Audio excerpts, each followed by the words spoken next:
Hey guys, it's me again, Orchler. What is where we last left off? Let's see. Checking. Where we last left off. Nope, there we go. Sorry if you guys didn't hear me, but I said, hey guys, let's see where we last left off. Checking. See, this is What If Deku Was a Lamenter, part 22, I think. This one is, they're still doing the Force Sports Festival. Let's see. Yeah, still doing sports festival. Deku got in the lead thanks to his ability to fly and run really fast. I explained third time the height of Deku, since I found something that was a definite canon. I think that Deku is very, very tall. He's like taller than his custodians, who are 9 feet tall. Anyways, essentially, Deku goes and wins the first event. Then you had Fulcrum and Shigaraki watching the sports festival, get an idea of what to do for Deku and all of them, how to counteract them, since not all their skills, but a lot of their skills, how they use their quirks would be on display. Anyways, yeah, that's how it was going. So I'm going to cut to it and get to the cavalry battle. Deku and all of them are still... Deku, since he's won, still gets the 1 million points. Yeah, Sato and all of them who are still there, actually. So, yeah, all of them are actually still there. So, as Deku's devising a plan, as soon as he hears you got the 1 million points, good luck. As Deku actually looks around and sees that nobody wants to join him. Even though they know how good he is, they don't know how good his quirks, quote-unquote, would be when it comes to the scenario, since he really isn't a long-range fighter. He's more up close and personal, unless he has his guns, which they would say he doesn't at the moment. So Deku's wondering, okay, maybe I can get... He's like, Momo! He's like, you want to join my team? She's like, do I want to? She's like, yes, I do. She's like, Midoriya is very strong and very fast. If my quirk, if I'm able to fly with them, well, we could actually do this really well. She's like, all right, Midoriya, I think, actually, now that I think about it, it wouldn't really take anyone else aside from me and you. As she's like, yes, please say yes. As Momo does have an interest in Deku, as he sees her, she sees him as her, like, not shining knight, actually, since she thought of, like, not the knight in shining armor, she sees him as her battle-worn hero, as she still remembers to the night that he saved her. As she remembered him flying in on the wings of with literal angel wings and just start tearing the demons apart. As she's come to believe Deku is a great person, and he is, but she's somewhat, as she once asked, like, if he was an angel, he's like, no, this is a mutation. As she saw the demons and what they were able to do, she thought it was a quirk at first, but then she saw Deku and these giant men in armor that looked like it could withstand anything, and she knew they weren't just people with quirks. So she asked Deku questions, and he actually told her the truth, and actually explained the Imperial truth to her as well. If I didn't explain that before, I'm doing it now just for clarification. As he explained what the Imperial truth was taught to him as it's, there are no such thing as gods. It's humanity should rely on science and mathematics, all that sort of stuff. Because that was the Emperor's idea. Just starve chaos gods of worship, and they would die or go back to sleep. But I digress. As then you actually got Frick, what was her name? Mei Hatsume. You got Mei Hatsume, who actually comes over to Deku. He's like, hey, wait, you're the guy with that cool armor. Hey, listen, you're the one in first place. I could use your help. She's like, what do you mean? He's like, well, I want to show off my babies. As he's like, excuse me? She's like, yeah, these, as she shows him her inventions, he's like, as he rubs the back of his head, he's like, not sure how useful those will be. As he looks over to Momo, she's like, well, Midoriya, to be fair, between the two of us, me and you have everything we need, really. He's like, I see your point. It's like, do you think we'll need anyone else? She's like, I'll just ride on top of your shoulders and you can fly, right? He's like, fair point. As he's stretches out, she's like, okay.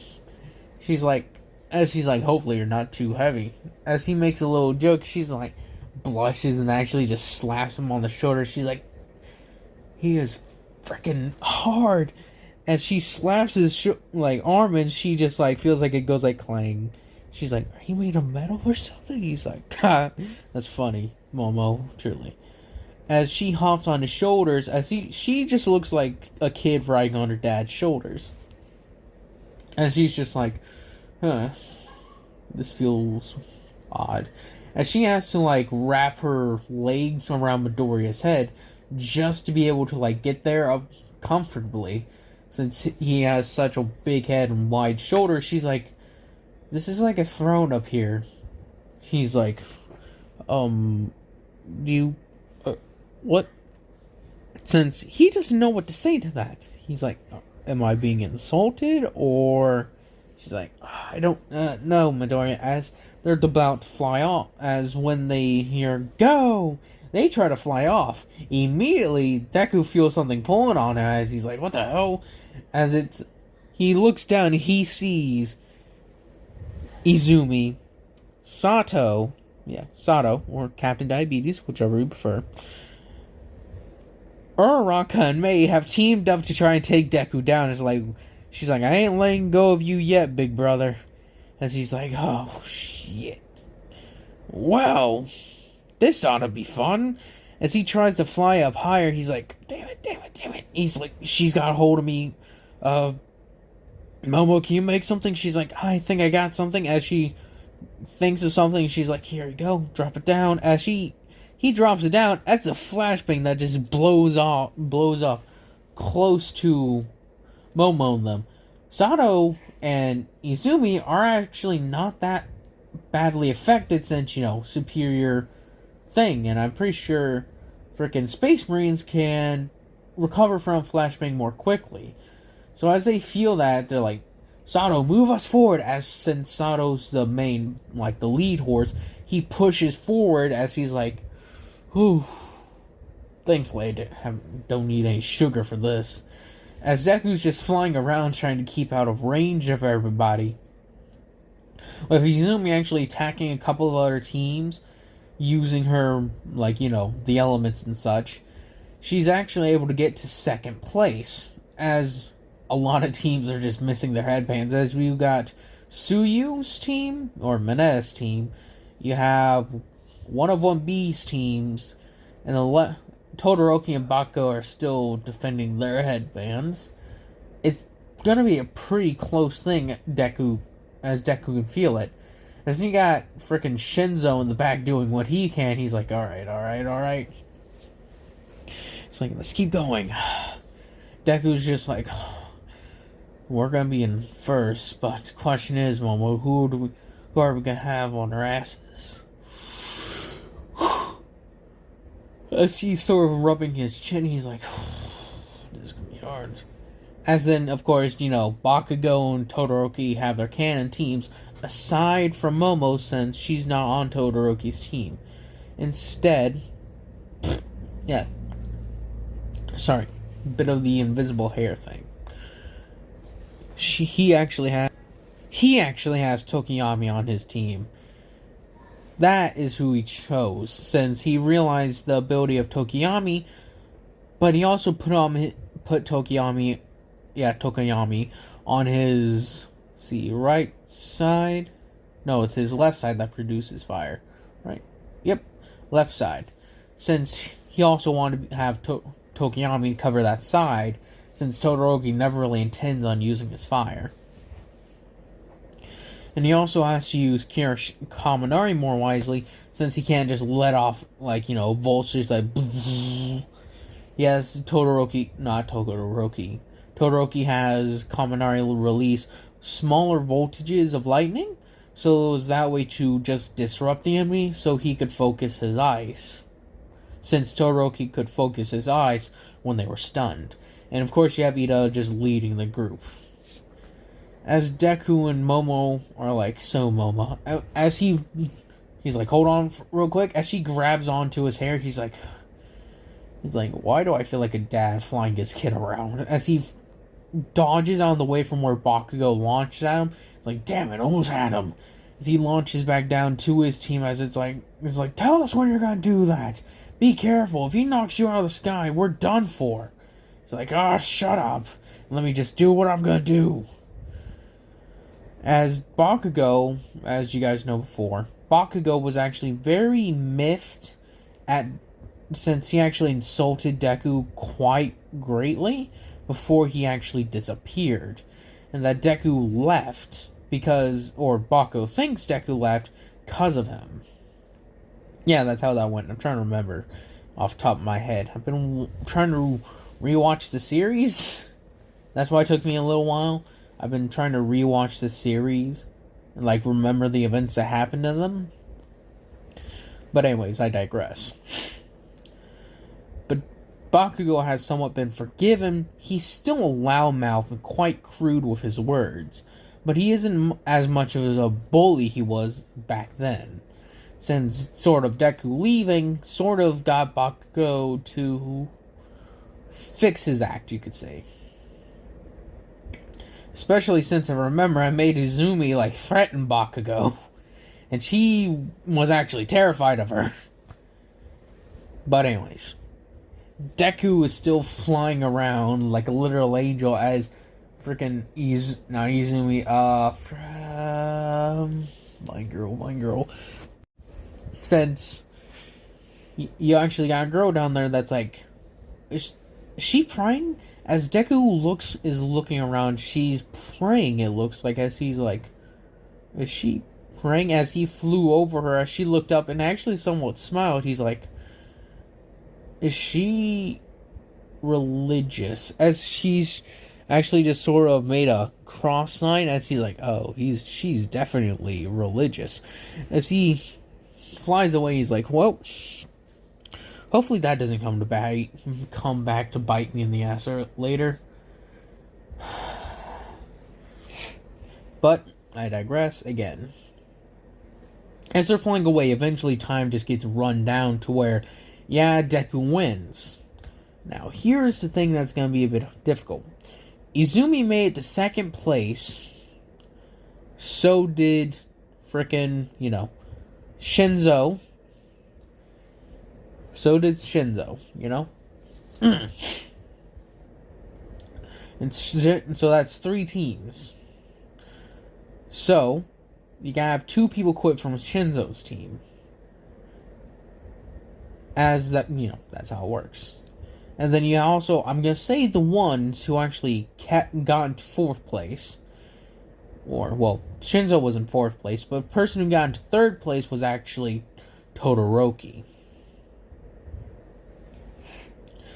As, that's how it worked. And since Shinzo's team quit, that leaves 2 spots open. Yeah. 2 spots open. So, of course, they, Shiozaki and frickin' Tetsu, the redundant name, are chosen to replace the people that sort of left.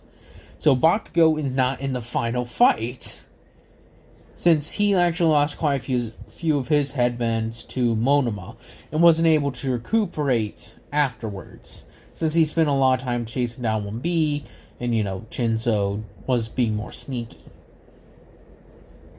As we get into the fight, it's pretty much similar in canon, just, take Izumi's roster and replace them with Bakugo. So, I'm going to say Tetsu is fighting, Sato. You got Mei fighting, Ida, you got Izumi will actually take the place of Bakugo versus Uraraka. And then, all the fights are pretty much the same. You know what I mean. So, yeah, leave it like that.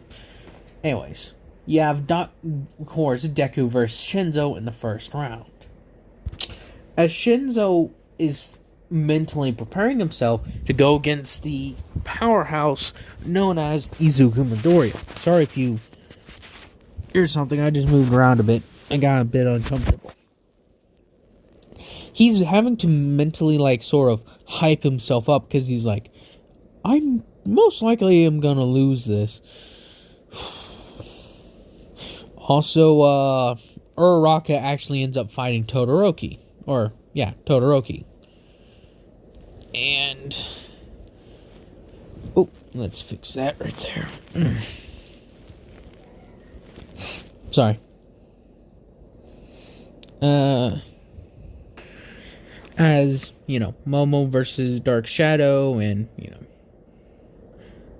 Yep, that's how it works. So, I'm gonna go down the list real quick. Deku versus Shinzo, Todoroki versus Uraraka. So, she can't really fight Izumi without making it not really fair, I would say. Yeah. Then you have, let's see, I think it was Kaminari versus Shiozaki? No. Wait, yes. Then you had, it was Ida versus Mei, Tetsu versus Sato. Then you had Bakugo Katsuki versus, in the original versus Uraraka, but this time it's Izumi versus Dark Shadow. Or, well, no. I'll say it's Momo versus Dark Shadow. Then you had Kaminari versus Lucky. I already said that, didn't I?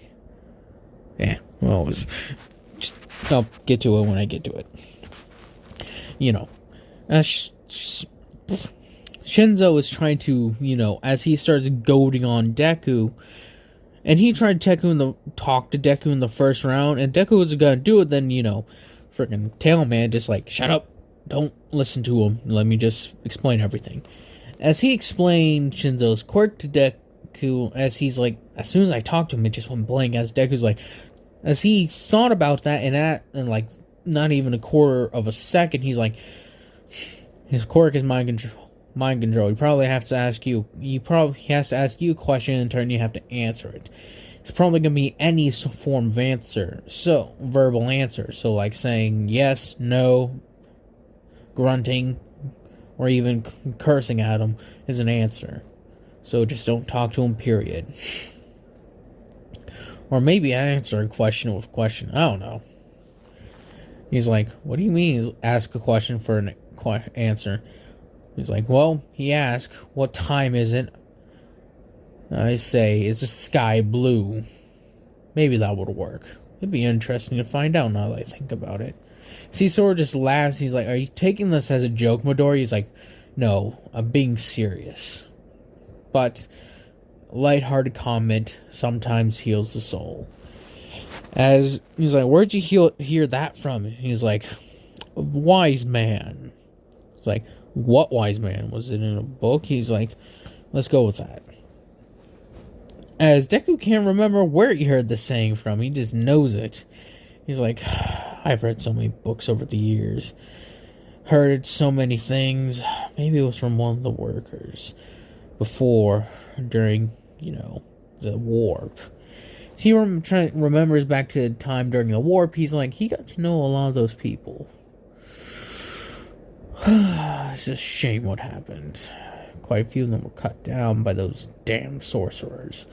As he walks away in complete silence, as freaking, Tailman is just did I strike a nerve in him? He seems pissed. It's well, I guess I can't help with anything of that. As he watches Deku walk out, as Shinzo, begins goading him, he's oh yeah, your friend was such an idiot. As Deku just starts walking towards him. It's like, you're so lucky to have an awesome quirk. As Deku just keeps walking towards him, and she's like, why won't you say anything, damn it? As Deku's just like, pain is a misery, isn't it?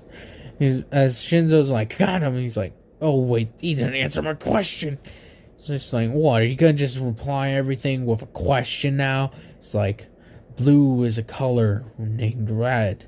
As Deku just says nonsense, as he's like, it seems Midoriya is doing something odd and saying odd questions. As he's like, so you figured out my quirk, damn it. It's like, once a pretty lamb, always the pretty lamb. As they're like, what the fuck? As in Shinzo's face just gets grabbed as Deku's just like, I held no harm, but bye-bye. As he just sort of throws Shinzo off. As Shinzo goes crashing down to the ground, he's like, ow, I landed on my arm. As he rolls over, he's like, damn that, fuck. I can't blame him, he figured out my weakness. As then he says, Deku whispers something over to him quietly. He's like, use your quirk on me now. He's like, what? He's like, I said, and then he gets controlled of, and she's like, whoa, what has happened? It seems, as he's like, and Deku answered quickly, make me do something ridiculous, as walk down. Or fly, or do a chicken dance. And it's just like, do a chicken dance. Deku starts doing it as everyone's just sort of looking at it bewildered, and then actually they start laughing.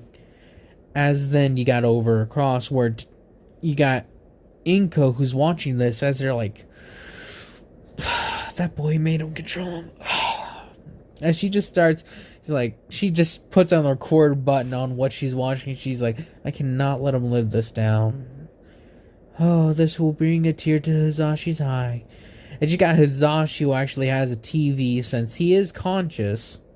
He's just in a vat of, healing thing to keep his wounds, so that way they don't, heal over. So that way they can try to reconnect things to him to make him be able to live and walk again. As he's seeing this, as he's just laughing loudly inside his mind, he's just like, oh, please tell me, please, by the God, by the Emperor himself, tell me Inko is recording this. As then there are people like the Astartes and people at the ship are watching this, and they're just like, and they're actually just having a riot too. Everyone's laughing because they're like, he looks so dumb, oh my goodness. As everyone's having a laugh, as then they stop it, as frickin' Shinzo is told to release his quirk. He's like, oh, sorry, I forgot about it. I guess I talked and then accidentally used my quirk on him. He's like, it's alright, just don't make sure it happens again. As Deku just sort of gives him a nod, Shinzo's like, thanks, man. He's like, As he walks out, as you have everyone celebrating. And I'm thinking that's where I'm going to be ending this one off at. Nice little recording, and I was able to get done. Anyways, yeah, sorry again for the long wait. I was re-watching the series, since I like to make sure my things are accurate where I say them. But anyways, I hope you guys enjoy this. If you guys continue to enjoy this, and I have an idea for this series when I end it, is that I'm going to do somewhat of a second series that's more fan fiction, since it's going to take place after Deku and them deal with All For One, Fulcrum, and all that. But tell me what you guys would think of that idea. Anyways, hope you guys have enjoyed this. If you guys continue to enjoy this, and I hope you guys have a nice day, nice night, nice life.